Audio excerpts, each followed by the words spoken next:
अस्सलाम वालेकुम नाज़रीन। ब्रेक पे जाने से पहले मैं जो हमारे लास्ट वीक के जो सवाल थे मैं उसके जवाब दे रही थी। तो हम सोराइसिस पे थे। तो सोराइसिस के लिए आपको परहेज़ बहुत करना है, गर्म चीज़ों से बचना है, ठंडी चीज़ें खाएँ, नारियल का पानी पिए, ये बहुत मुफ़ीद है। तो जितना हो सके नारियल का पानी पिए और शैम्पू बंद किए। और उसकी जगह पर अगर आपको सफाई करना है तो अपने सोराइसिस पर आप चने का आटा, उसमें आप थोड़ा सा ऑलिव ऑयल डाल के, थोड़ी सी हल्दी डालकर और थोड़ा सा दूध में उसको एक पेस्ट बना के, अगर आप अपने सोराइसिस को क्लीन करना चाहते हो, साफ़ करना चाहते हो, तो आप उसका इस्तेमाल आराम से कर सकते हो। तो इंशाल्लाह ये सब चीज़ें आप करें, मुझे यकीन है इंशाल्लाह कि आपको इससे बहुत फ़र्क पड़ेगा। और विटामिन सी जिन जिन वेजीज़ में और जिस फ्रूट्स में होती है, उन चीज़ों का आप इस्तेमाल करें। जैसे जिस सिट्रस जो होते हैं, फ्रूट्स होते हैं जिसमें संतरा हो जाता है और चकूतरा हो जाता है और बहुत सी ऐसी चीज़ें होती है सिट्रस वाली, वो आप खाएँ। और पेपर्स होती है, शिमला मिर्ची आपने ग्रीन येलो वो खाएँ, इसमें विटामिन सी बहुत हद तक होती है। तो आप ऐसी चीज़ों का इस्तेमाल करें और कुछ वक्त के लिए गर्म चीज़ें आप ना खाएँ, तो इंशाल्लाह इससे आपको बहुत फ़र्क पड़ेगा। और हमारा लास्ट वीक का जो कॉलर था, उनका सवाल था जो एक ने कॉलर ने जिसने बताया था कि उनके गर्दन में बहुत दर्द होता है जब वो नमाज़ पढ़ते हैं और जब वो सलाम फेरते तो उनकी गर्दन में बहुत तकलीफ़ होती है। और दाएं बाएं जब वो करते हैं उस वक्त भी बहुत दर्द होता है और गर्दन के नीचे जो रीढ़ की हड्डी है उसकी तरफ भी दर्द देता है, तो उनको दर्द होता है। तो दर्द इसका मतलब ये होता है कि आपकी मूवमेंट बहुत कम है, आप बहुत ज़्यादा नहीं चलते फिरते हो, उस वजह से शायद आपकी जिस्म में जो हरकत होती है वो हरकत बहुत कम हो रही है। उस वजह से एक जाम हो जाती है, जम जाती है, हमारी नसें जम जाती है, तो हमारी रगें जम जाती, उस वजह से ये तकलीफ़ होती है।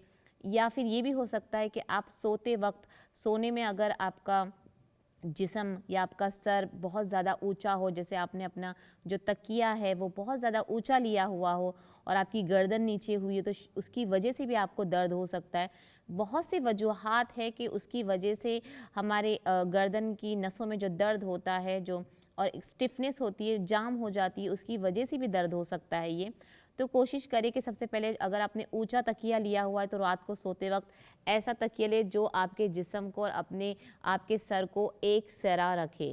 ना ना आपका सर ऊपर हो, ना आपका बदन नीचे हो, एकदम जैसे लेवल पर हो कि आपको तकलीफ भी ना हो। तो अगर आप 2 तकिया इस्तेमाल कर रहे हो तो आप उसको एक कर दें। तो सबसे पहले ये काम करें। उसके अलावा गर्दन की जो नसें पैर की नसों से मिली हुई होती है, तो आप क्या करें, दिन में 2 मरतबा आप सरसों का तेल आप ले लें, या फिर जिस तेल का ज़िक्र मैंने किया है, जो मैंने मसाला बना के जिस तेल दर्द के लिए तेल का है, उस तेल को अगर आप बना दें तो उसका इस्तेमाल आप अपनी उंगलियों पे, पैरों की उंगलियों का जो जो रगें होती है वो हमारे सर से कहीं ना कहीं जुड़ी होती है। तो अगर आपके गर्दन में स्टिफनेस है या आपकी गर्दन में दर्द होती है, आप दाएं बाएं नहीं कर सकते हो, तो मतलब आपकी जो बॉडी है वो जाम हो गई है। तो उसको हमको पहले आपको कोशिश करनी है कि उसको थोड़ी बहुत आपको वर्जिश करनी है उसके ऊपर, तो वो करें आप। तेल लगाए पैरों की जो उंगलियां, जब आप तेल लगाए तो उसको ऐसे ऊपर की तरफ खींचे, ना कि अंदर की तरफ। जैसे अपने अंगूठी की उंगली में अपने तेल लगाया, उसको ऊपर की तरफ खींचा। वो हड्डी तोड़ना नहीं कि वो कड़क आवाज़ आती, उस तरह नहीं करना है, सिर्फ हमको उसको हल्का सा उसको खींचना है। 5 की 5 पहले दाएं पैर के, फिर बाएं पैर के, जैसे भी आपको हो वो आप उसको तेल लगा के उसको आप खींचे हल्के हल्के हाथों से 2 से 3 बार करें दिन में। तो उससे भी आपकी जो गर्दन की जो रगें अकड़ चुकी है इंशाल्लाह वो खुलेगी। तो वो एक चीज़ आपको करनी है।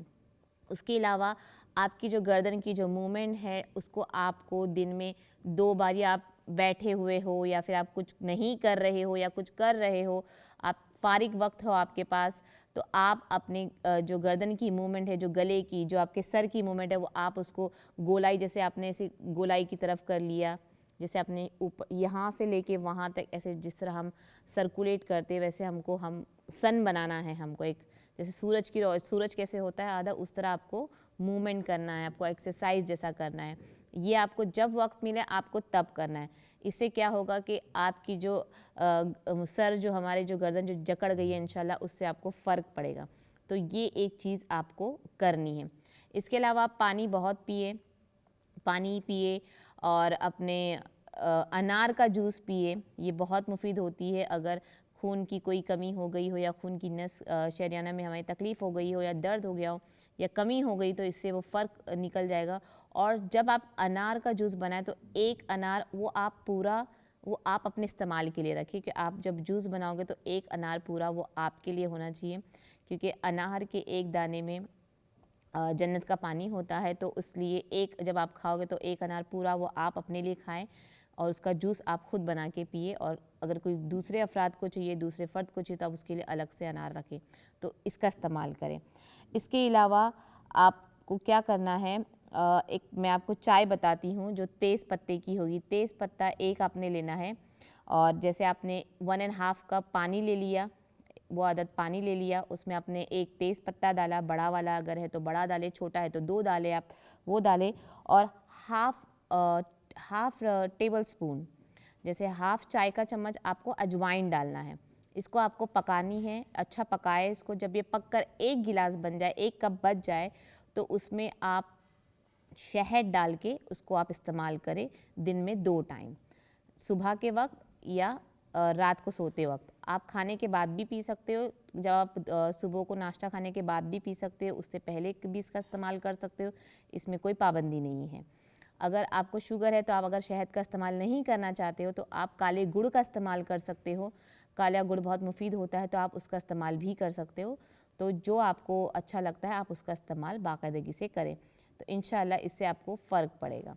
उसके अलावा मैंने आपको और बहुत सी इसमें, जितना आप एक्सरसाइज करोगे, जितना आप अपने सर को मूवमेंट करोगे, जितना आप उसको मूव करोगे, जितना आप उसको हरकत में लोगे, इंशाल्लाह उतना आपको बहुत फ़र्क पड़ेगा। नाज़रीन, एक कॉल है, उसके बाद हम बात करते हैं। अस्सलाम वालेकुम। जी जी वालेकुम सलाम। जी बोलिए। वो पूछना चाहती थी कि क्या पढ़ना चाहिए और क्या खाना चाहिए लिवर के लिए।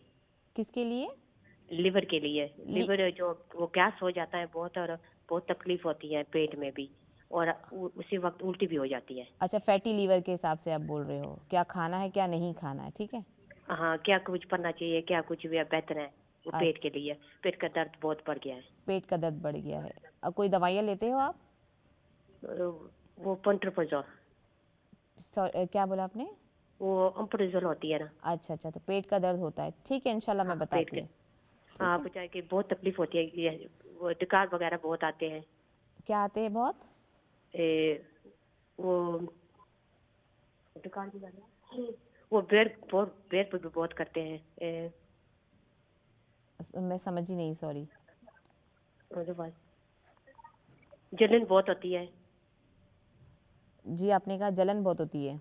हाँ जलन भी बहुत होती है। ओके ओके, ठीक है, चले। ठीक है, फिर प्लीज आप कुछ बताएं ओके इसके। ओके। ठीक है ना, ओके, जी मेहरबानी आपकी। जी जी, अल्लाह। शुक्रिया। जी, तो गर्दन की एक्सरसाइज आपको करनी है, और जो मैंने आपको पानी कहा है वो आपको पानी शहद मिला के पीना है, इंशाल्लाह इससे बहुत फ़र्क पड़ेगा। ये तेज़ पत्ता, तेज़ पत्ते का जो मैंने मेरे ख्याल से हम लोग ने पहले हमारे प्रोग्राम में जो हमारा पहला एपिसोड था उसके अंदर मैंने तेज़ पत्ते का मैंने आपको एक तेल बताया है। अगर आप वो देख ले, अब वो बना ले, तो इंशाल्लाह उससे भी आपको फ़र्क पड़ेगा। तेल की मालिश अगर आप करना चाहें तो बहुत हल्के हाथ से आपको मालिश करनी है, या तो आपको अपने अंगूठों से जो गर्दन की 2 हड्डियां आपको पीछे से लाइन नज़र आएगी, जो एक लकीर नज़र आती है, आप उसको अगर हल्के से प्रेस करें ऐसे अंगूठे से, इस तरह से, तो उससे भी आपको बहुत फ़र्क पड़ेगा, क्योंकि आपकी जो नसें हैं वो कहीं ना कहीं दब गई है या दब रही है, उसके लिए। इसके अलावा आप अदरक और अजवाइन की चटनी बना के चटनी खाया कीजिए। दिन में 3 टाइम आप नाश्ते में उसका इस्तेमाल कर ले, आप उसको दोपहर के खाने में इस्तेमाल करें, रात के खाने में इस्तेमाल करें, इंशाल्लाह इससे बहुत फ़र्क पड़ेगा।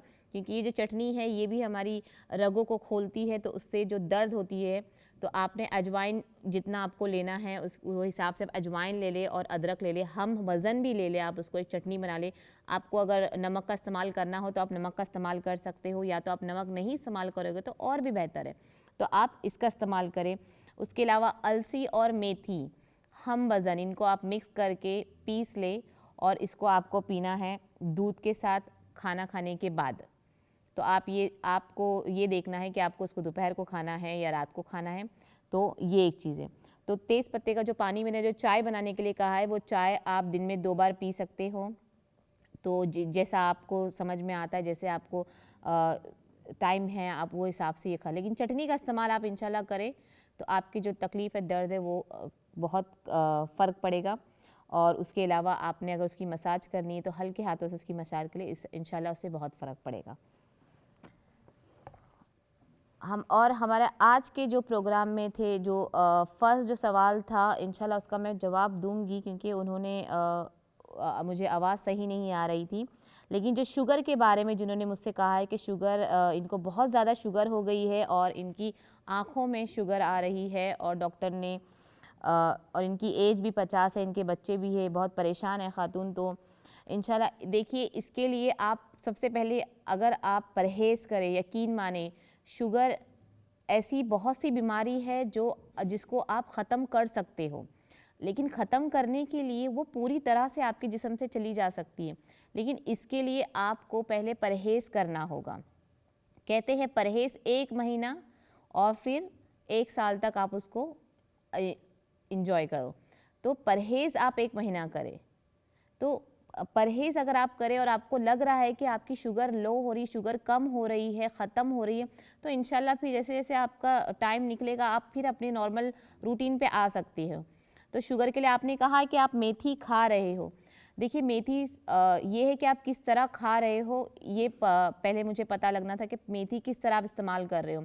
मेथी का पानी आप किस तरह इस्तेमाल कर सकते हो कि मेथी, जैसे आपने 1 टीस्पून लेना है, उसको रात को भिगाना है, और सुबह को 1 गिलास पानी में जो आपने भिगाया हुआ है, वो सुबह को मेथी भी खाना है और पानी भी पीना है उसका। और ये आपको 1 दिन करना है और 1 दिन नहीं करना है। तो 1 दिन करे, 1 दिन छोड़े, 1 दिन करे, ऐसे आपको करना है।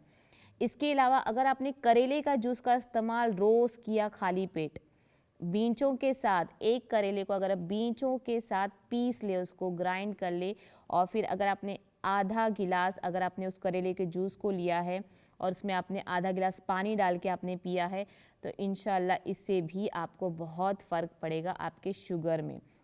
तो आपको शुगर पहले कंट्रोल करनी होगी। बाहर की चीज़ें बंद कर दे बिल्कुल, मीठे को बिल्कुल नहीं बोल दे आप।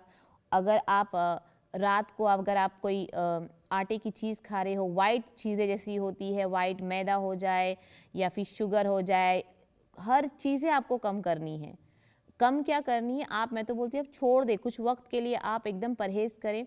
अगर आपको मीठे की थोड़ी सी क्रेविंग हो रही है, आपका दिल हो रहा है, तो आप हल्का सा काला गुड़ आप वो ले सकते हो। वो शुगर, वो उससे आपको इतनी तकलीफ़ शुगर की नहीं होगी।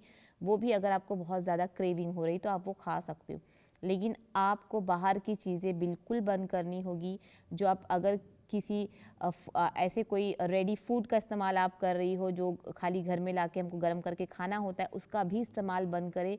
जो किचन में, जो हम पुराने ज़माने में, जो हमारी अम्मी, हमारी दादी, हमारी नानी जो फ्रेश खाना इस्तेमाल करते थे, जो फ्रेश ग़िज़ाएँ हम लोग इस्तेमाल करते थे, उसका इंशाल्लाह इस्तेमाल करें, बाकायदगी से इस्तेमाल करें। इससे भी आपको फ़र्क पड़ेगा। करेले का जूस ये एक है। उसके अलावा अगर आपको जामुन के पत्ते या जामुन होता है, ये ऑनलाइन में आपको जामुन के बीज की पाउडर मिल जाएगा, आप इसका भी इस्तेमाल कर सकते हो। लेकिन आपको अभी ये करना है कि अगर आपने मेथी जिस तरीके से मैं बता रही हूँ और उस तरीके से आपने मेथी नहीं खाया है, तो अगर आप इस तरीके से भी इंशाल्लाह खाना शुरू कर दोगे, तो मुझे यकीन है कि 1 हफ्ते में कम से कम 7 दिन में आपको इसका फ़र्क नज़र आ जाएगा। तो अगर आप मेरे तरीके से अगर आप मेरे तरीके से ही खा रहे हो, तो आप फिर करेले के जूस पे चले जाए, आप इंशाल्लाह वो खाएँ, उससे भी आपको फ़र्क पड़ेगा। उसके अलावा अगर आपको स्नैक्स खाना हो, तो सिर्फ मखाने जो फूल मखाने होते, उसको आप गरम कर ले, हल्के से भून ले आप। घी खाना हो तो ठीक है, वरना आप ऐसे ही उसको रोस्ट कर ले। उसका भी इस्तेमाल अगर आप रात को सोने से पहले करो, रोज़ रात को अगर 1 कप आप फूल मखाने रोस्टेड भून कर उसको आप खाओ, तो इससे भी शुगर बहुत हद तक कम होती है। तो इसका इस्तेमाल आप करें। और अगर आपने बाज़ार के बहुत सारे जूस पिए हैं, तो वो बंद कर दें। आपको जूस पीना है तो आप पहले डॉक्टर से सलाह मशवरा करें कि आप क्या ले सकते हो, कौन सा जूस आप इस्तेमाल कर सकते हो। तो उसका इस्तेमाल आप करें। आप पूरी तरह से शुगर बंद नहीं कर सकते क्योंकि हम उसकी जगह वो लोग मेरे ख्याल से कुछ शक्करीन गोली वगैरह देते हैं, कुछ शुगर फ्री चीज़ें अगर आप खा रही हो तो अल्लाह के वास्ते बंद कर दीजिए। शुगर फ्री के नाम से आप बहुत सी चीज़ें खा लेते हो जो भी शुगर को बढ़ाती है। तो सिर्फ शक्कर की जगह आपको शुगर फ्री की टैबलेट खानी होती है, जिससे जिस्म में बहुत ज़्यादा कमी शक्कर की ना हो जाए, उस वजह से आपको वो खाने के लिए डॉक्टर आपको सलाह देता है। लेकिन शुगर फ्री ये चीज़ें, शुगर फ्री वो चीज़ें नहीं खाए। आप चाहती हो कि आप ठीक हो जाए, तो इंशाल्लाह मुझे यकीन है अगर आपने परहेज़ किया तो आप ठीक हो जाएगी। नाज़रीन, एक कॉल और है इंशाल्लाह, उसके बाद फिर मैं अपनी बात को वो करती हूँ। अस्सलाम वालेकुम। वालेकुम सलाम। जी बोलिए। मुझे पूछना है, मेरा ब्लड प्रेशर अभी बहुत हाई जा रहा है। जी जी। पहला और सर में दर्द होता है, फिर ब्लड प्रेशर बहुत हाई हो जाता है। अच्छा, और आप कुछ ले रहे हो इसके लिए? जी आप दवा लेते हो ना इसके लिए? हाँ, दवा लेती हूँ। ठीक है, इंशाल्लाह चले मैं बताती हूँ आपको, ठीक है? ओके ओके, चलिए अल्लाह हाफ़िज़। जी, तो शुगर के लिए है क्योंकि मैंने बहुत से लोगों का देखा है कि शुगर रिवर्स होती है, शुगर जाती है, तो अल्लाह इंशाल्लाह हम दुआ करेंगे कि अल्लाह आपको सेहत दे और आपको इसमें कामयाबी दे कि आप अपना शुगर कम कर सकें। लेकिन आपको ख़ुद मेहनत करनी होगी, आपको ख़ुद परहेज़ करना होगा। शुगर फ्री की चीज़ें जो आती है मार्केट में, बाज़ार में, उसको भी खाना बंद करें, उसको भी लेना बंद करें। तो मुझे यकीन है अगर आपने 1 हफ़्ता 7 दिन तक और आपका नंबर मुझे मिल गया तो इंशाल्लाह मैं खुद कॉल कर लूँगी आपको। तो आप इंशाल्लाह कोशिश करें कि आप परहेज़ करें। देखिए, परहेज़ करने से आप ठीक हो सकते हो, लेकिन परहेज़ करना ही नहीं है, हम परहेज़ करना ही नहीं चाहते हैं, हमको सब खाना है। और फिर इतनी चीज़ें माशाल्लाह, इतनी नियामतें आ गई, अल्लाह ने इतनी नियामतें नई दी है कि और उसके जैसी तबीयत वैसे नाम, जैसी आपकी तबीयत वैसे उस प्रोडक्ट के नाम होते हैं। तो आप सोचें कि क्या हो रहा है, तो आप कमी करें, आप कोशिश करें कि इंशाल्लाह आप परहेज़ करें और मुझे यकीन है कि आप बिल्कुल ठीक हो जाएगी। तो आप कोशिश करें, करेले का जूस तो आप रोज़ पिए, रोज़ आपको बिला नागा आपको पीना है करेले का जूस।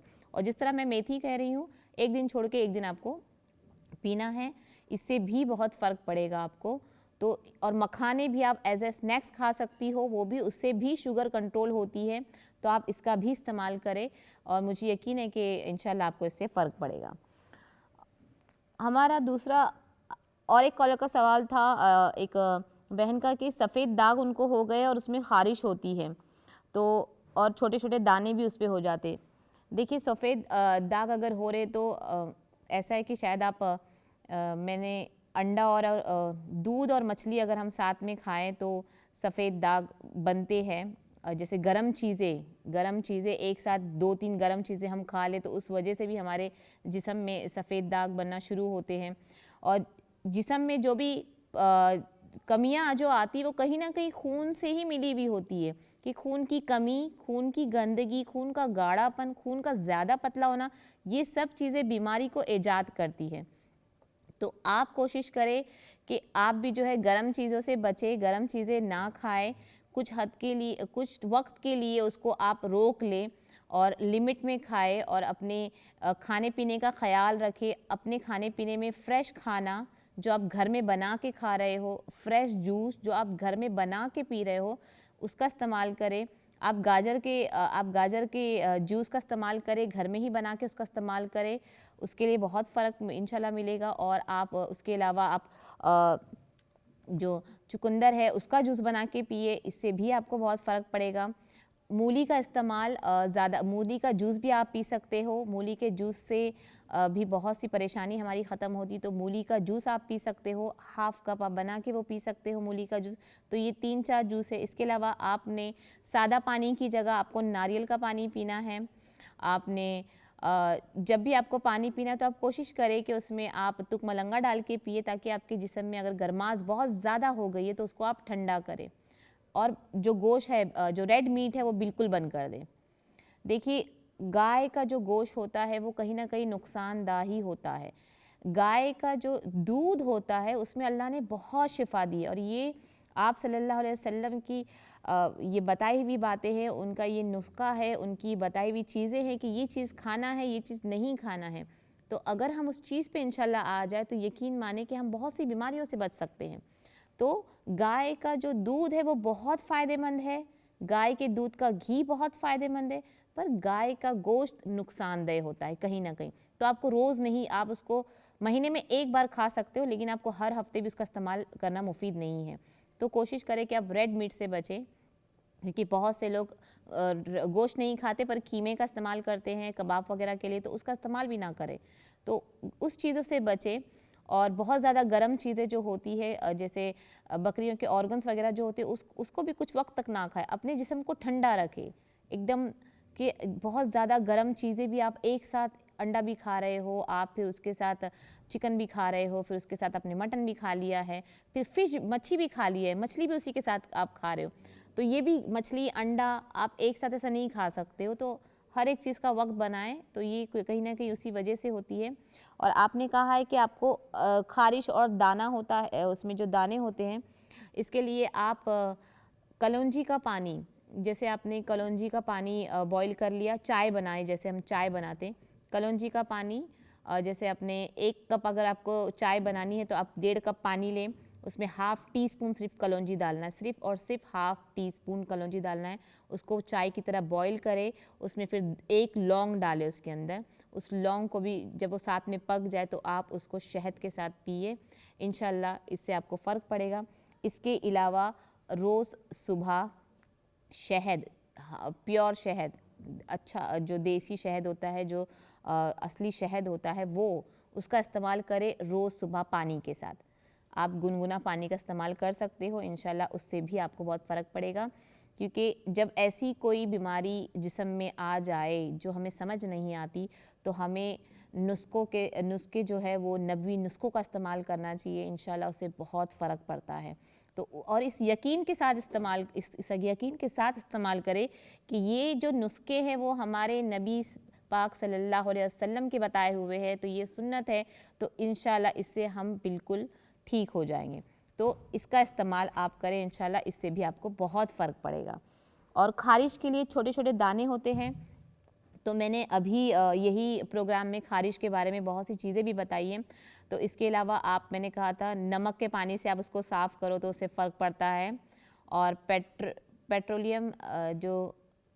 पेट्रोलियम जली का इस्तेमाल कर सकते हैं। कॉल आया, अस्सलाम वालेकुम। ओके, ठीक है। तो आप उस लगा सकते हो, जैसे आपने मेथी का पाउडर, मेथी के पाउडर में अगर आप पेट्रोलियम जली या वैसलीन जो आपकी स्किन को सूट होता है, पेट्रोलियम, उसमें आप सिर्फ मेथी का दाना पीस के उसमें मिक्स करके आप रख दें और उसी का इस्तेमाल आप हर ख़ारिश में करें, तो इंशाल्लाह उससे बहुत फ़र्क पड़ता है। तो जहाँ पे आपको ख़ारिश है और आपको जलन हो रही है, आप उस पर लगाएं। और आप भी अपने कपड़ों को चेंज करें, क्योंकि ख़ारिश की, अगर आप चाहते हो कि आपकी ख़ारिश जिस्म से चले जाए, तो आप रेशम के कपड़े पहनना शुरू करें, क्योंकि रेशम के कपड़े से जो ख़ारिश है, जो बीमारी है ख़ारिश होने की, वो बीमारी निकल जाती है। तो इसका इस्तेमाल करें।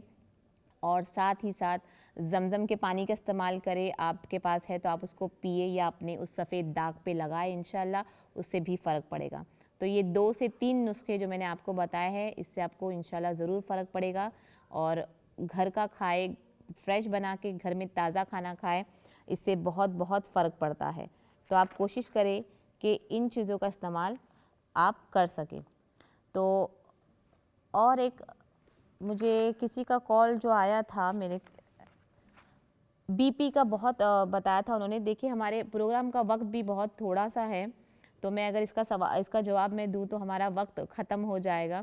तो इंशाल्लाह मैं जो सवाल रह जाते हैं तो मैं कोशिश करती हूँ कि मैं उसको बहुत खुलासा करके आप लोगों के सामने पेश करूँ, और बहुत खुलासे से और बहुत तरीके से आपको नुस्खे बताऊँ जो आपके इस्तेमाल में आए। अभी तो मेरे पास बहुत थोड़ा कम वक्त रह गया है हमारे प्रोग्राम का, तो मैं अभी कोई सवाल का जवाब अगर मैं दूंगी तो वो मेरा कंप्लीट नहीं होगा, मैं पूरा तरह से नहीं दे पाऊंगी। तो मैं जो सवालात रह जाते हैं तो मैं उसको आते हुए प्रोग्राम में मैं उसको बोल देती हूँ, उसका जवाब देती हूँ, क्योंकि एक छोटा सा मुख्तसर सा जवाब हम नहीं दे सकते हैं, क्योंकि जब हम किसी को नुस्खा बताते हैं तो उसके फ़ायदे हमको बताने होते हैं, उसको किस तरह इस्तेमाल करना है। और जो भी नुस्खा आप इस्तेमाल करें, यकीन ऐसे नहीं कि आपने आज उसको किया है और कल आपने नहीं किया है। जिस तरीके से बोल रहे हैं इंशाअल्लाह और जिस तरह से बोल रहे हैं और उस पे आपको बस यकीन करना है कि इंशाअल्लाह ताला इस पे हमको शफ़ा देने वाला है। और जिस तरीके से हर नुस्खे को कम से कम आपको 15 से 20 दिन आजमाना है इंशाअल्लाह, क्योंकि आप एक ही दिन में या 2 दिन में कोई भी दवा का असर आपको मालूम नहीं पड़ेगा। तो उस चीज़ का बहुत ख्याल रखें दिमाग में कि जब हम आपको कोई चीज़ बता रहे हैं तो आप उसका समझें कि हम क्या बता रहे हैं और उसको किस तरह इस्तेमाल करना है। तो आप जिस तरह बोला गया है उसी तरह आपको इस्तेमाल करना है, तो इंशाल्लाह इससे बहुत फ़र्क पड़ेगा। तो आप इसका इस्तेमाल करें और अगर किसी को भी थोड़ा सा बेहतरी होती है तो आप हमें कॉल करके बताएं कि आपको हमारे बताए हुए नुस्खों से जो फ़ायदा हो रहा है, तो हम ज़रूर उसको सुनना चाहेंगे, क्योंकि कौन नहीं चाहेगा कि आप किसी को कुछ बता रहे हो, क्योंकि किसी को अच्छी बात बताना भी सदका होता है। तो एक खुशी होती है कि अगर हम किसी को कोई चीज़ बताएं और उसको उससे फ़ायदा पहुंचाए, तो हमको भी खुशी होती है कि हमारी कोई की हुई बात से उनको फ़ायदा पहुंचा है, तो अल्लाह उसको उसका अजर हमको भी देता है और करने वाले को भी देता है।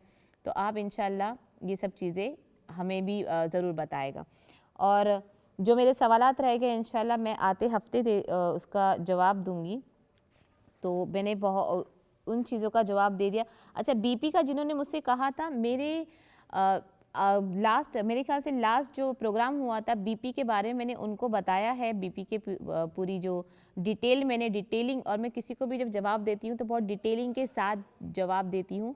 तो आप अगर मेरा पिछला जो हफ्ता मेरा चला गया है मंगल का, आप उस पर देखोगे तो मैंने बीपी के लिए, और मेरे ख्याल से हर हफ्ते मैं बीपी के बारे में, जिनका हाई ब्लड प्रेशर है उनके बारे में बताती हूँ, लेकिन सरसरी तौर पे भी बताया गया है। तो इंशाल्लाह मैं इसका जवाब आपको नेक्स्ट हफ्ते दूंगी। अस्सलाम वालेकुम वरहमतुल्लाहि वबरकातुहू।